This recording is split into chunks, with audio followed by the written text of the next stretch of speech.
In 1954, a working clockmaker in a small Connecticut town routinely out-earned the local school principal and the town pharmacist. He owned his shop, he owned his tools, he owned his inventory, and he answered to no manager and no distant corporate office. He had built every customer relationship himself across decades of careful and honest work, and no shareholder demanded more output for less pay. The trade had fed working American families through every recession and every boom of the 20th century without a single year of interruption. It was honest, skilled, and reliable work, and it carried a quiet dignity that a patient man could build an entire middle-class life around. By 1960, the United States supported more than 100,000 working clockmakers and watchmakers across the entire country. They worked in factories, in repair shops, and in independent neighborhood practices in nearly every town large enough to support one business. By 1990, that number had collapsed to fewer than 20,000 professionals, still active anywhere in the American trade. By 2020, the active working population had stabilized at fewer than 4,000 professionals across the entire United States. The trade had been reduced by more than 96% across a single working generation of American craftsmen. The destruction was concentrated inside the 30-year window between 1965 and 1995. That span was short enough for one person to watch the whole trade rise, hold steady, and then disappear within one career. 80% of the working American clockmaker shops operating in 1960 were already gone by the year 1990. Their tools were sold off, their workbenches were emptied, and their hard-won skills were carried quietly into retirement. The collapse was not caused by any reduced American demand for timekeeping or for accurate and reliable working timepieces. Americans wear and own more timepieces today than in 1960 by every single available historical measure that we have. From wristwatches to wall clocks to the hidden clocks inside every phone and car, the country runs on more precise time than ever. The collapse was caused by something specific, something traceable, and something almost entirely missing from American public memory. It was hidden behind a comforting and convenient story of simple, natural, and inevitable technological progress that no one questioned. Welcome to Forgotten Trades Vault. Before we open this vault, hit subscribe so the next archive finds its way back to you. The archive opens in 1954 in Waterbury, Connecticut. In 1954, Waterbury, Connecticut, was the brass and clockmaking capital of the entire United States. It was a dense industrial town, built around the precise manufacture of metal parts, springs, gears, and finished movements. The town had been a center of American clock production since the early decades of the 1800s. That was when the first water-powered factories began turning out affordable household clocks by the tens of thousands. Seth Thomas, Eli Terry, Chauncey Jerome, and the other Connecticut clockmakers had built the original American clock industry. They built it across the small, busy factory towns scattered up and down the rivers of the Naugatuck Valley. Eli Terry had invented the interchangeable parts clock movement in the early 1800s, a genuine manufacturing revolution. For the first time in human history, his invention made accurate clocks affordable to ordinary working families everywhere. Seth Thomas founded his own company in 1813 and grew it into one of the largest clock operations in the country. The American clock industry had transformed the home, the workplace, the railroad, and the daily rhythm of American life. Before cheap and reliable clocks, time itself was loose and local, set by the sun and varying from one town to the next. The railroads could not have run on a single, shared national schedule without the steady precision of these Connecticut makers. The American clock became one of the first mass-produced precision objects anywhere in the entire industrial world. The men who built and repaired them were, in a very real sense, the quiet engineers of modern, organized daily life. By the 1950s, Waterbury was home to the United States Time Corporation, which would soon become the Timex Company. Timex would go on to sell tens of millions of affordable and dependable wristwatches by the end of that single decade. The town and surrounding region supported more than 15,000 working clock and watch professionals after the war. That was a concentration of precision skill and patient craftsmanship found almost nowhere else on the face of the earth. Some of them worked inside the large factories of Timex, Westclocks, Ingram, and the other Connecticut clock manufacturers. Many more worked outside the factory walls as independent repairmen, restorers, and specialized parts suppliers for the region. They served their local communities directly from small, well-lit shops on nearly every main street in town.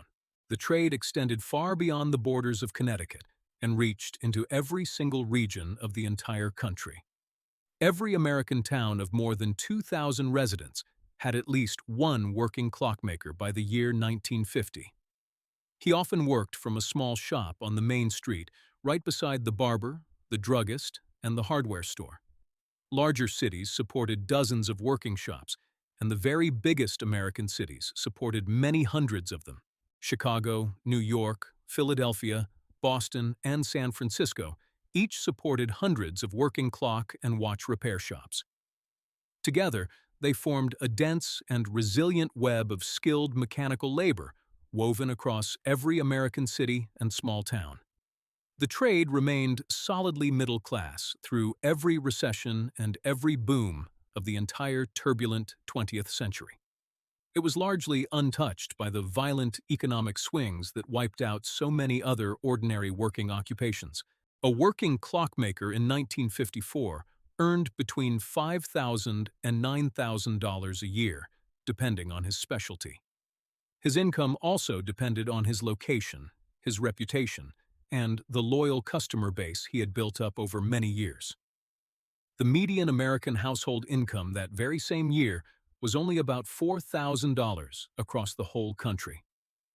That figure placed the skilled and established clockmaker comfortably above the typical working American family of his day.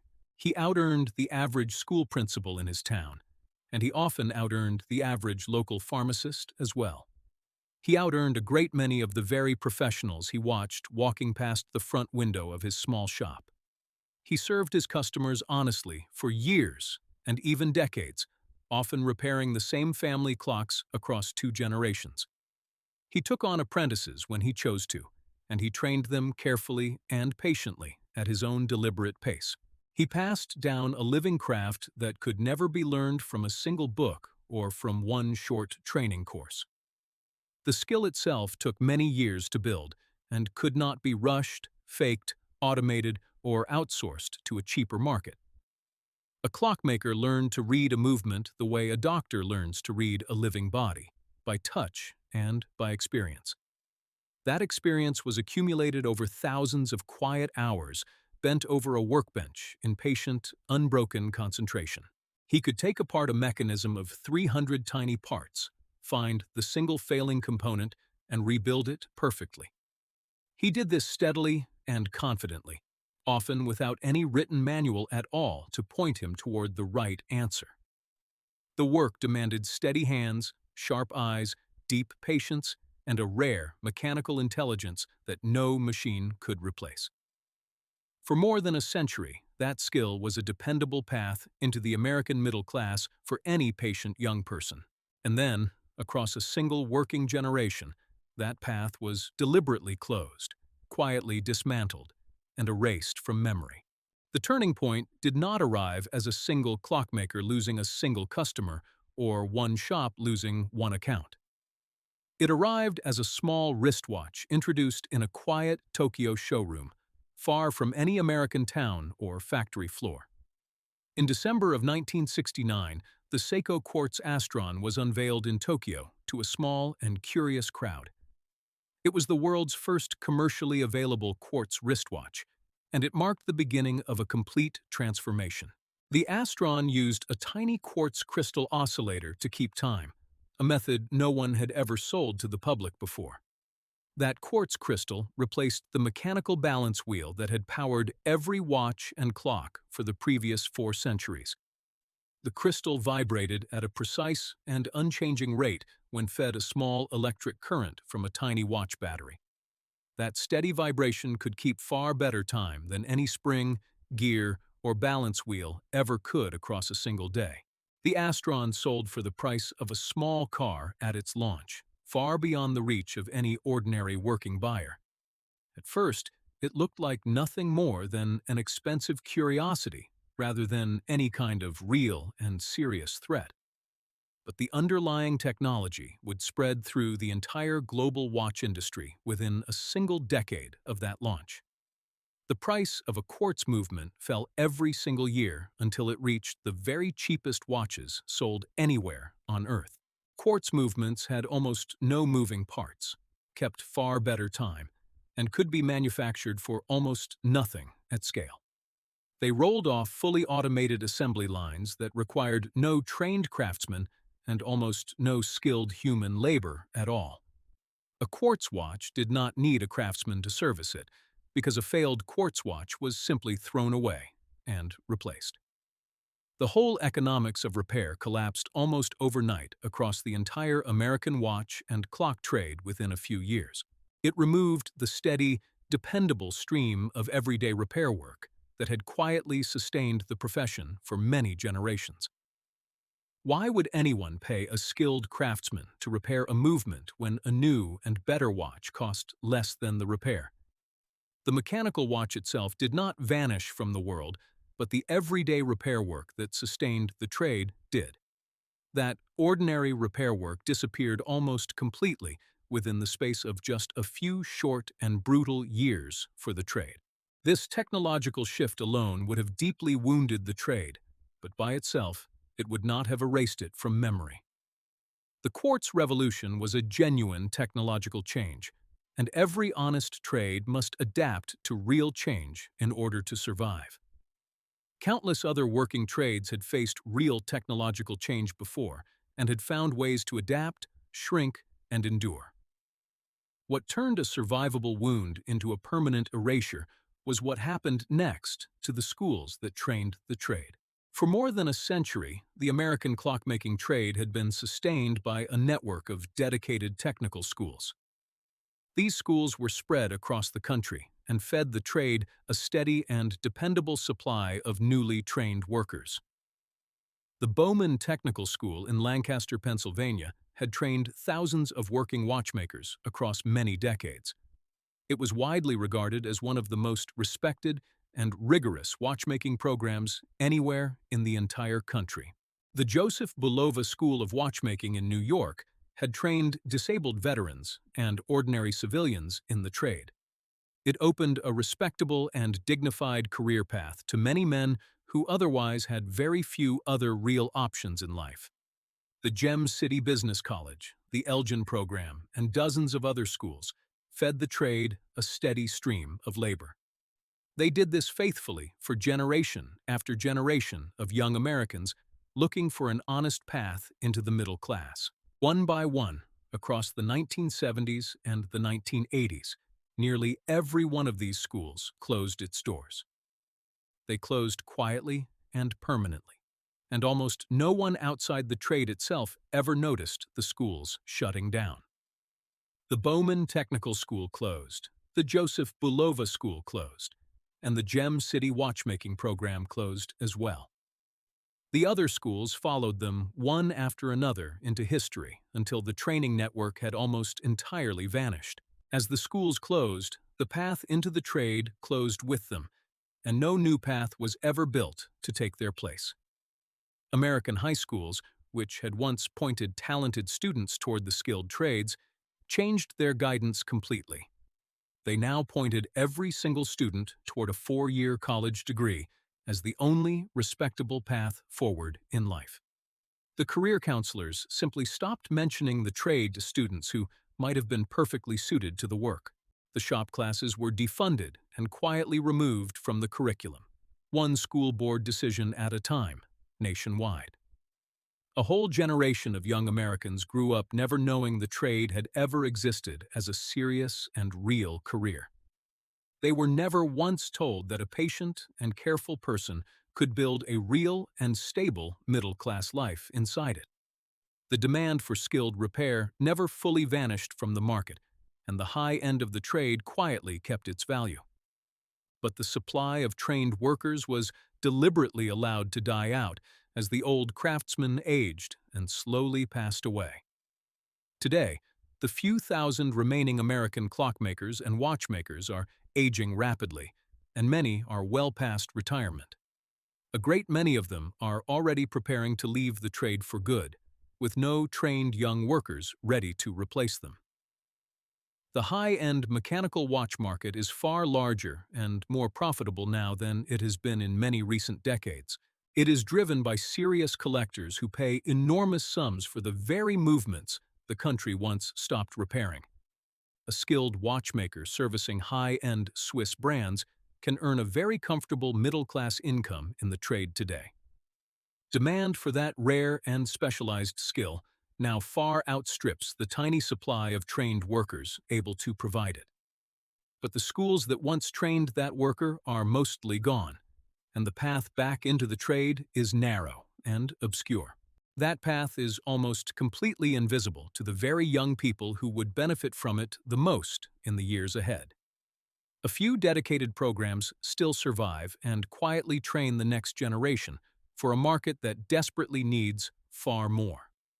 These small programs cannot come close to producing the number of trained workers that the modern trade genuinely requires. The Littitz Watch Technicum in Pennsylvania trains a small number of watchmakers each year to a very high standard of skill. It sends its graduates into a hungry market that absorbs nearly every single one of them almost immediately on graduation. The North Seattle College program and a handful of brand-sponsored academies keep a thin pipeline of new workers alive, but they cannot come close to replacing the broad national network of schools that the country quietly dismantled decades ago. The trade is not dead, but it was deliberately reduced from a mass middle-class profession into a rare, obscure specialty. It was hidden away from the ordinary young Americans who once filled its ranks in every town across the entire country. The skill they buried was not buried by the free market, and it was not buried by the American customer either. The customer still wanted clocks repaired and still valued the careful work of a patient and genuinely skilled human hand. It was buried by a country that decided the only respectable path forward ran straight through a 4-year college degree. This vault closes the first chain of the archive, the first 15 trades pulled back out of the dark and into the light. Across all 15 American trades, the very same pattern has repeated itself again and again without a single exception. A trade that paid working-class American families well and reliably for generation after generation across 2 full centuries. A trade that required no 4-year college degree and no crushing burden of student debt to ever enter and master. A trade that was quietly removed from American schools, from American career counseling, and from American public memory. The skills they buried, the trades they erased, the income they hid from you.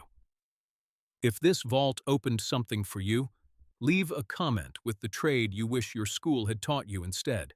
The vaults will keep opening, and this archive is far from finished, because the same buried pattern runs through many more. The next chain of the archive opens soon,